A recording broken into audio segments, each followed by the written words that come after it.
Hello students, this is chapter quadrilateral, chapter number 8 and exercise 8.2। जो अभी last questions बचे हुए हैं वो बहुत they are very important questions for the examination point of view. तो आप इन क्वेश्चंस को बहुत अच्छी तरह से करेंगे। तो चलिए जल्दी से इन क्वेश्चंस को सॉल्व कर लेते हैं। Question number 5 and this is a very important question for examination point of view. Examination में आपका कई बार ही आ जाता है questions. In a parallelogram A B C D E and F are the mid point of the side A B and C D respectively, so that the line segment A F and E C trisect the diagonals B D. Question में ये कह रहा है कि हमें show करना है कि ए एफ और ई सी जो लाइन सेगमेंट है दे बाइसेक्ट द डायगोनल BD को 3 इक्वल पार्ट में डिवाइड करते हैं। ट्राइसेक्ट करना मतलब 3 इक्वल पार्ट में डिवाइड करते हैं और यही हमको प्रूव करना है। देखिए एक हमारे काम का ट्रायंगल जो है वो ये है। एक ये ट्रायंगल का याद रखना है आपको। देखिए क्वेश्चन शुरू करने से पहले किस क्वेश्चन का किस तरह का फिगर होता है और उसमें क्या स्पेशल एक कॉन्फ़िगरेशन बनता है उस चीज़ को याद रखना है। दूसरा देखिए, दूसरा ले लेते हैं यहाँ पे डॉटेड पिंक वाला जो ट्रायंगल है, दूसरा ट्रायंगल ये हो जाता है। देखिए ऐसा करने से क्या है, हमें फिगर याद रहेगा। तो देखिए अभी आपको ये जस्ट डमरू लाइक स्ट्रक्चर बन रहा है। डमरू लाइक कहने का मतलब ये है कि आपको भी यही याद आ जाना चाहिए। ये जो जैसे बोल रहे हैं ना, इसको याद आएगा। क्वेश्चन जैसे ही आपने देखा आपको ये याद आ गया कि वो तो डमरू लाइक क्वेश्चन है, डमरू की तरह जो बनता है इसमें फिगर। तो फिगर ही इम्पॉर्टेंट होता है, तो ये आपको याद आ जाएगा। फिर आप क्वेश्चन को कर लेंगे। देखिए अभी बेसिक ये है कि ये मिड पॉइंट था एफ और ये साइड, इसको अगर हम पैरेललोग्राम प्रूव कर देते हैं, ए ई सी एफ को अगर हम पैरेललोग्राम प्रूव कर देते हैं, जो एफ पी है, एफ पी क्या पैरेलल हो जाएगा क्यू सी के, एंड एफ मिड पॉइंट था तो पी भी मिड पॉइंट होगा, therefore D P equal to P Q prove हो जाएगा। In similarly in triangle A B P में is the midpoint and EQ parallel to AP, therefore Q is also midpoint of PB। therefore देखिए यहाँ से दो statement को जब हम कंपेयर करेंगे तो ट्राइसेक्ट वाला जो मामला है वो प्रूव हो जाता है। Since ABCD is a parallelogram, therefore इसकी side AB equal to CD ये इक्वल होगा, therefore half AB equal to half C D, ये भी आपका इक्वल हो जाता है। अब हाफ ए बी की जगह हम क्या लिख सकते हैं, therefore A E equal to F C, ये आपका दोनों साइड इक्वल है। Also they are parallel and A E parallel F C. तो देखिए अभी हमने बताया कि जब ये किसी क्वाड्रिलेटरल में जब ये दो रिलेशन मिल जाता है, दोनों साइड इक्वल है एंड पैरेलल है, देयरफॉर आपका ये प्रूव हो जाता है। Therefore A E C F is a parallelogram. जब ये पैरेललोग्राम है it means A F parallel E C, ये भी आपका प्रूव हो जाता है दोनों साइड। बस इसके बाद हमारा काम हो जाता है। अभी इसको स्क्रीन को क्लियर कर लेते हैं और इसके बाद देखिए अब हम सीधा सीधा दो ट्रायंगल लेंगे और उसमें मिड पॉइंट थ्योरम को अप्लाई करेंगे। नाउ चलिए स्क्रीन को क्लियर कर लेते हैं। Now in triangle C D Q, since F is the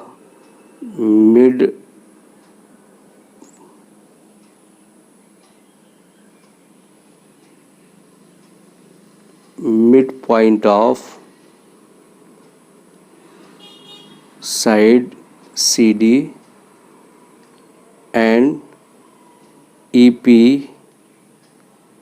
parallel QC, EP parallel QC, therefore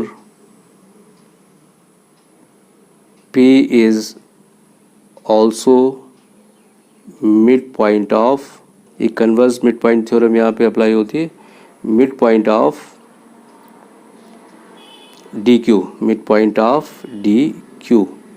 अब इससे देखिए एक स्टेटमेंट हमें मिल जाता है, therefore D P equal to P Q, और ये हमारे काम का स्टेटमेंट होगा, ये स्टेटमेंट 1 हो जाता है। Similarly in triangle A B P, देखिए सेम रीजन्स यहाँ भी मिल जाएगा, since E is the mid point of the side A B and E Q parallel to A P, therefore Q is also the mid point of side P B, therefore P Q equal to Q B.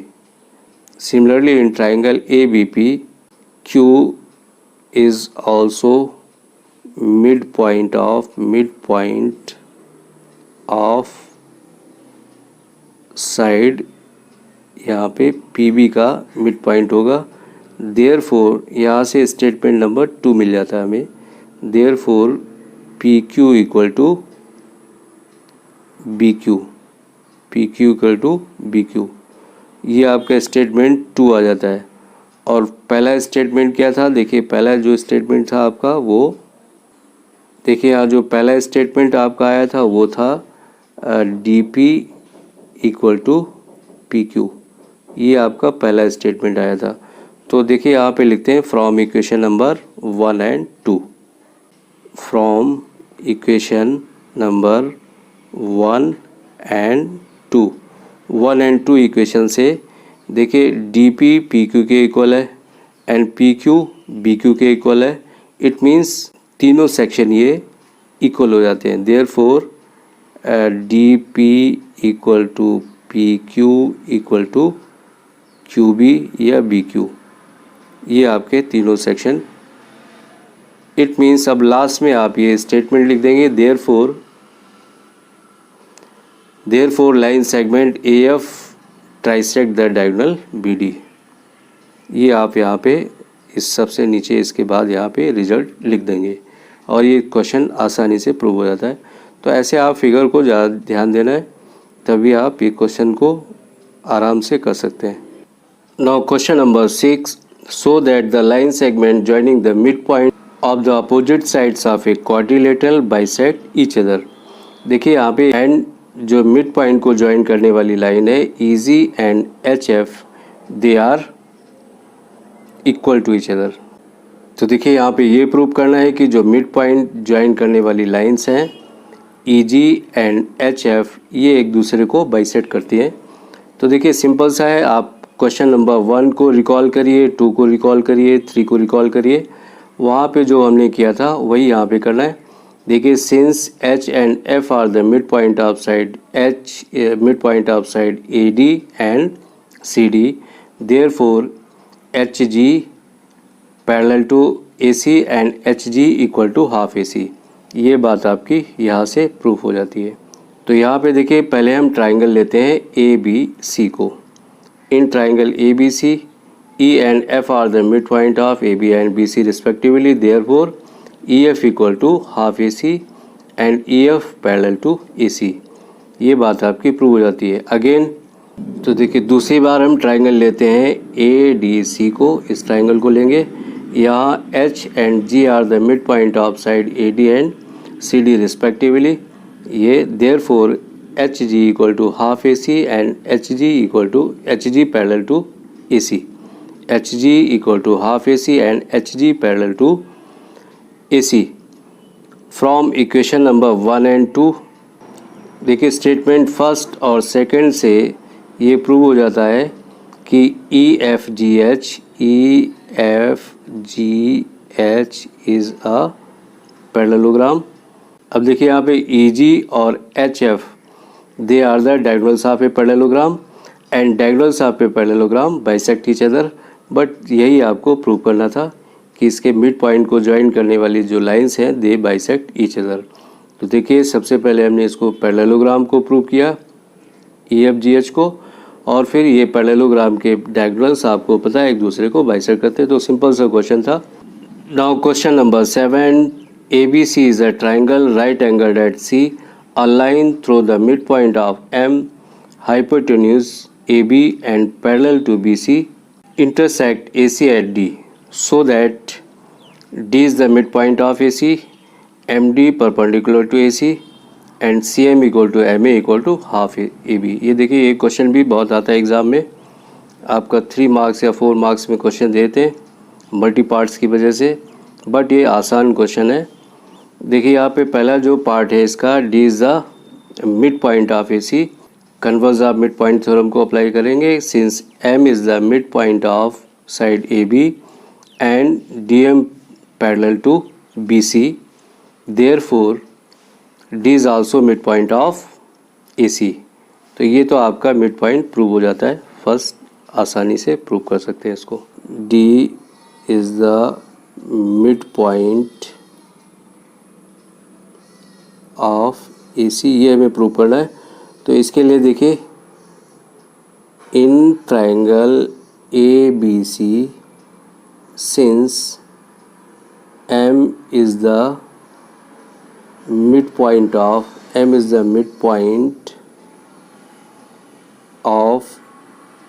side AB and DM parallel BC, therefore D is also midpoint of AC। ये आपका first part यहाँ पे prove हो जाता है। आपका जो second part है उसमें प्रूव करना है DM perpendicular AC, since DM parallel BC, therefore angle ADM equal to angle ACB equal to 90 degree each। दोनों 90 डिग्री है, इक्वल टू 90 डिग्री ईच। और रीज़न क्या है इसका, करस्पॉन्डिंग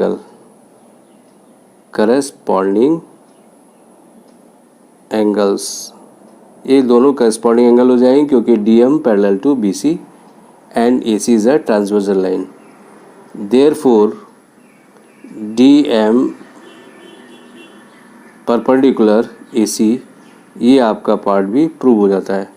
नाउ देखिए थर्ड पार्ट में जो प्रूव करना है वो ये प्रूव करना है CM equal to MA equal to half AB। ये आपका प्रूव करना है equal to half AB। In triangle ADM, दो ट्राइंगल ले लेंगे, triangle ADM and triangle CDM।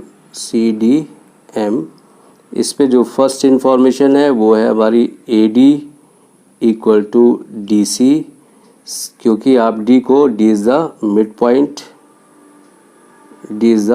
Mid point आप इसको प्रूव कर चुके हैं, इसलिए ये AD इक्वल टू CD हो जाता है। सेकेंड इंफॉर्मेशन,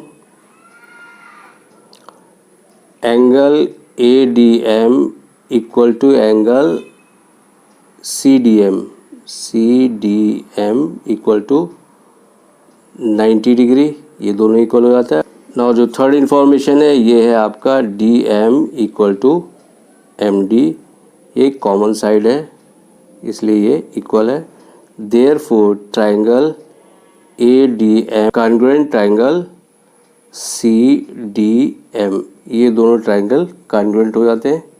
इससे देखिए CM इक्वल टू MA, ये प्रूव हो जाता है। CPCT से प्रूव हो जाता है।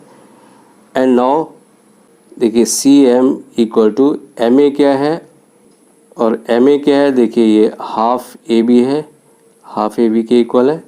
देयरफॉर आपका प्रूव हो जाता है CM equal to MA equal to half AB, और ये आपका थर्ड पार्ट भी आसानी से प्रूव हो जाता है। माई today's topic is over now. Next class में आपसे फिर से मिलेंगे, तब तक के लिए thank you, have a nice day.